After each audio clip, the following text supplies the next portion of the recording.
Hi, this is Peter Carcione, and when people hear my last name on YouTube, they often wonder, are you related to this guy?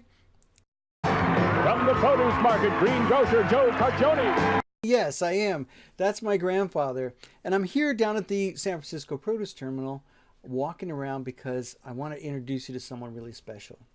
It's my dad. He's been in the produce market for 50 years, and he knows this stuff like the back of his hand. So what I want to do is stop by once a week, walk the market, because that's the best way to get to know it. Just like my grandfather did. In fact, he walked the same market. We're going to go to the same office where he used to sit and interview with my dad and find out more about these fruits and vegetables. Come along. All right, so what is it? It's the January 11th, and this week on the market we saw a lot of different things. One of the things you've cut here, what is this? This is a mango, and it's the variety that we've got to talk about. This is a Kent mango, K-E-N-T, and the reason we want to know it's a Kent is because it's fiberless. It's like, when it's nice and ripe, it's like eating ice cream. It's like eating a peach. It's beautiful, the flesh. Yes, yeah. And the way that you eat it, you score it across, right, like this, right? Uh-huh. And then you score it across this way. Right. And then you just invert it, right? And you kind of pop it open. Mm-hmm. That's one way to eat it.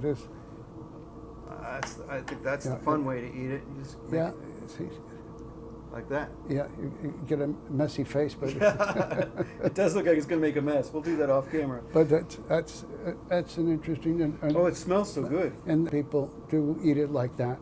But you can just cut slices and then slice it. But all mangoes have a large stone, so you can't get away from that.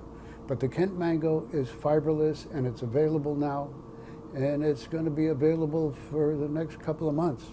So keep an eye out for the Kent mango.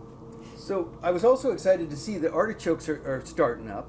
Yeah. But this one isn't the local one. This is you told me it's from the desert. It doesn't have the thorns on it. I can feel it. It doesn't hurt. That's right. Yeah, and that's the key, Pete, is to know whether it's the local artichoke, the one that comes from the Watsonville area and the Castroville area. That's our artichoke capital of the world, actually. But that hasn't started. That'll start in the month of March. But these artichokes that are coming actually from the desert are looking pretty good. But one thing, they will not have the same acid taste as you find from the Castroville artichoke. But it smells good. It's a great choke. I love that smell. Yeah, and how you can tell is that the ones out of the desert have no thorns. So it's a tip for that. You've already cut it, but this yam. Yeah, I think of yams, I think of Thanksgiving, but you're saying people eat them all the time now. Yeah, more so now than ever before. Since I've been selling yams for about 40 years, and yams would only be sold for Thanksgiving or for Christmas or for holidays. But because people are into health and want to live longer, that's for sure. They want to know, see that orange color? This dark color shows that it's loaded with vitamin A, Pete, and which is a key antioxidant. A, C, and E are your key antioxidants, and this yam is loaded with vitamin A, and it's very healthy and very easy to fix. Put in the oven at 350 degrees. Your mom was talking about it the other day, and that's all she does. It takes about an hour, and the way you can tell it's done, you put a fork in it and see that it goes in nice. It goes in nice, it's done. Cut it in half, put a pat of butter on each edge half. That's all you need. Fluff it like a potato and you're ready to go. Oh, absolutely. I'm going to take some of these home for my wife. These are the Persian cucumbers. Yes. We love these. They taste so fresh, and you can eat the seeds. Yeah. I mean, they just pop open. You can actually... Yeah, pop on. Yeah, look at that. I mean, it's beautiful. The seeds, you don't even know that they're there when you're eating it. Oh, it smells good, too. Yeah. I love that. Now, they have really become popular in the last couple of years. We have the English cucumbers. They're still around, but this is stealing the show. Yes, absolutely. Yeah. So I asked you a silly question downstairs, and you corrected me right away. Romaine, the scare is over. That what we heard in November was already corrected because it was an October problem, and they've moved on. So it's Yeah. different fields. The key is it is no longer a local item.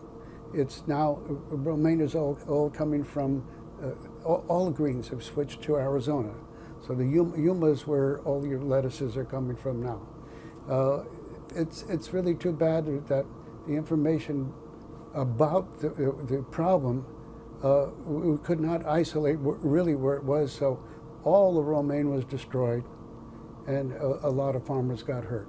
If, you know, in the future, we hope that you're able to see where that box of romaine came from, where it came from.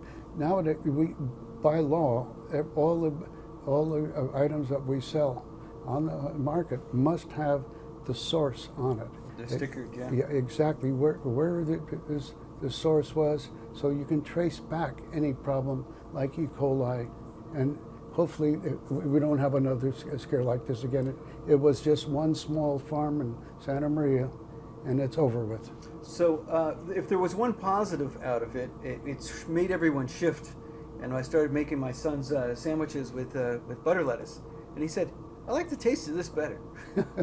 Butter lettuce is wonderful. I like butter lettuce too. It's good to sandwich. I got to tell you that. Yeah, you know that butter lettuce, that living butter lettuce that you can buy now, that's fabulous. The taste is so much better. Yeah, my friend Akil, he's from the South, and he introduced this to me. He's from Texas, actually. And in fact, this is from Texas. Yes, these are called collard greens. And the collard greens we're used to is a much finer, delicate leaf, although this is pretty doggone good. These are from Texas. The ones we normally get are from the Ripon area, from the valley. But right now it's the wrong time of the year that we don't have them. But these are great. And this is the cabbage family. You kind of eat it like spinach, is that it? Yes, yeah. Cook it like spinach? Yeah, a lot of people put pork with it, fried bacon with it, and there's some wonderful recipes, and it's so good for you. Everybody knows about broccoli, how good it is for you, and Brussels sprouts and kale. It's the same family. You could almost put bacon with anything. Yeah, as a matter of fact, that's what the kids are saying. I've got one grandson who just loves bacon. All right, well, that's the market this week, and you know, next week we'll come back and show you what's on the market next week. Good, and you can be assured there's always something new coming along. So we'll see you next week. See you next week. Well, before I could leave the market for the day, my dad brought me downstairs and showed me these. These are Watsonville strawberries, and they're giant, is the label. And I got to say, my dad made me try one, and these are phenomenal. I've never had a fine strawberry in my entire life. That's saying a lot. Take a look for these. If you can find these in the next couple of weeks, I would dive on them. They're amazing. Anyway, thanks for watching. You almost can't take one because they're so big. Yeah.